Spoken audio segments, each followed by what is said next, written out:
Hey les Marseillaises et les Marseillais, j'espère que vous allez tous très bien. On se retrouve aujourd'hui pour une nouvelle vidéo du Topo Mercato. Avant de commencer, place à l'avertissement. Toutes les infos et rumeurs que je vous relaye dans cette vidéo sont à prendre avec des pincettes. Faites-vous votre propre opinion et délivrez-moi votre avis dans les commentaires. Allez, c'est parti. Avant de commencer, revenons sur la rencontre qui a eu lieu ce samedi à 18h30. Au stade Robert-Louis Dreyfus, l'Olympique de Marseille s'est imposé 2-0 face au Nîmes Olympique. L'Olympique de Marseille est resté costaud face au club de National. Et ce qu'on peut en ressortir, c'est que beaucoup de jeunes ont tiré leur épingle du jeu. Notamment Mug, notamment Soglo et le double buteur, bien sûr, Vitinha. Vitinha qui avait déclaré dans la presse portugaise qu'il voudrait répondre aux critiques suite à son transfert de 32 millions d'euros et voudrait faire taire des bouches. Sur son premier match de cette saison 2023-2024, il a su donc répondre à ses paroles, mais maintenant, attendons de voir pour les matchs qui arriveront derrière. Notons, lors de cette rencontre, la rentrée de Geoffrey Kondogbia en deuxième mi-temps. Il a participé à 45 minutes et a délivré une mi-temps plutôt correcte.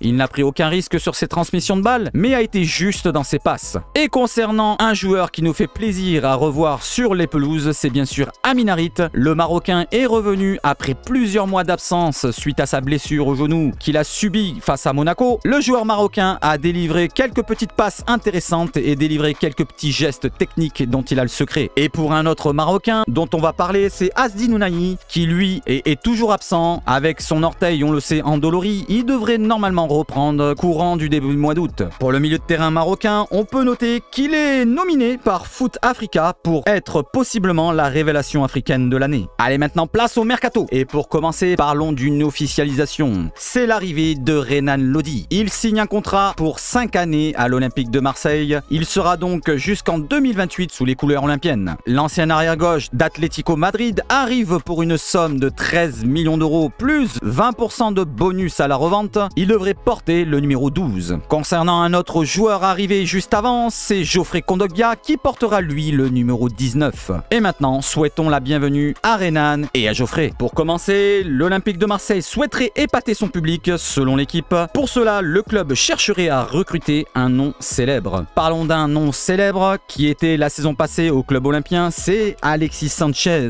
Le dossier Alexis Sanchez est au point mort. Selon l'équipe, l'Olympique de Marseille n'aurait plus aucune nouvelle de l'attaquant chilien depuis sa dernière proposition de contrat. Et l'on vient de l'apprendre par le média chilien MSN-CL qu'Alexis Sanchez aurait rencontré les dirigeants de Galatasaray. Le Chilien serait ravi du projet qui lui serait proposé et pourrait signer prochainement dans le club turc. Mais selon le même média, une heure après cette info-là, il nous indique qu'Alexis Sanchez verrait aussi d'un bon œil un nouveau contrat avec l'OM et qui donnerait même la priorité au club olympien. Alors je vais vous dire pour ce dossier, simplement affaire à suivre. Pour le remplacer justement, on recherche un nom à l'OM et celui de Pierre-Emerick Aubameyang est ressorti. Avant de parler d'Aubameyang, Marcelino aurait exigé aux dirigeants olympiens d'avoir un attaquant qui pourrait jouer la profondeur et justement quand on parle de profondeur, Aubameyang pourrait y correspondre. Pierre-Emerick Aubameyang, je vous le présente pas, est un joueur d'expérience. À 34 ans, il reste sous contrat jusqu'en 2024 au Chelsea FC. La saison passée, il a participé à 22 rencontres pour 960 minutes à peine et n'a marqué que 3 buts pour une passe décisive. Sa dernière saison pleine est celle d'il y a 2 ans avec le FC Barcelone où il a délivré 20 buts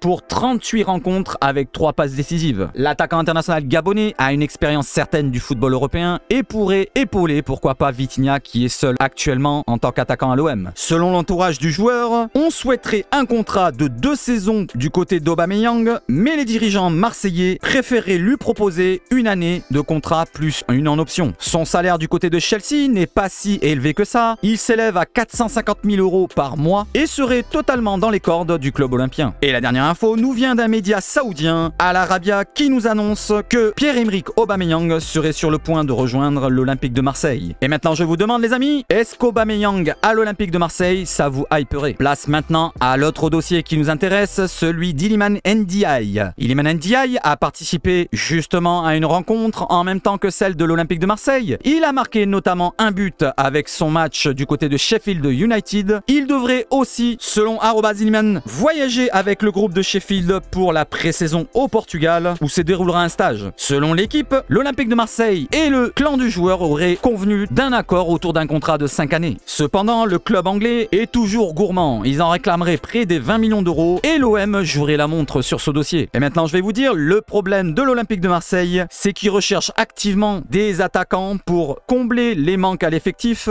et doivent absolument avoir leur effectif au complet pour le début d'août. Je le rappelle, en début août, il y aura les tours préliminaires de Champions League et ça, Sheffield le sait. Sheffield peut jouer la montre de son côté et peut faire attendre le club olympien, quitte à ce qu'il ne parte pas à l'OM. Alors je vous demande les amis, concernant le dossier Iliman Ndiaye, pensez-vous que l'OM va arriver à conclure ce transfert avant le début du mois d'août? Concernant un autre attaquant assez vite cité pour les pistes olympiennes, c'est la piste du Montpellier HSC Eli Wahi. L'attaquant de 20 ans est sous contrat jusqu'en juin 2025. Sa valeur Transfermarkt est de 35 millions d'euros. La saison passée, il a participé à 33 rencontres en Ligue 1 et a marqué 19 buts pour 6 passes décisives. Son profil correspond parfaitement aux demandes de Marcelino, avec de la vitesse et de la profondeur qu'il pourrait trouver. Mais le gros problème de ce dossier, c'est bien sûr les origines d'Eli Wahi. En termes de club, on le sait, il est d'origine de la région parisienne et lors de plusieurs interviews, il aurait annoncé qu'il ne porterait jamais le maillot de l'équipe olympienne. Alors les amis, je vous demande, Eli Wahi à l'OM, est-ce que vous accepteriez de le voir venir? Et maintenant, partons sur une piste brésilienne, celle d'un arrière-gauche qui peut jouer ailier gauche, Cuiabano. De son vrai nom, Luis Eduardo Soares da Silva, le jeune joueur a 20 ans à peine et sous contrat jusqu'en juin 2024 du côté du Grêmio Porto Alegre. Il a une valeur de 400 000 euros sur Transfermarkt. Cette saison, il a joué 14 rencontres pour 3 buts marqués. Concernant le profil, c'est un joueur assez puissant avec une grosse frappe du pied gauche. Concernant la concurrence, le FC Lyon serait le club le plus proche de recruter le joueur selon TNT Sport BR. Et voilà les amis, la vidéo est terminée. On se retrouve pour une prochaine vidéo du Topo Mercato et bien sûr un live qui se déroulera logiquement lundi soir. On abordera comme d'habitude l'actualité et le mercato bien sûr. Et je vous souhaite de passer une excellente journée de dimanche. Hydratez-vous et surtout, allez l'OM!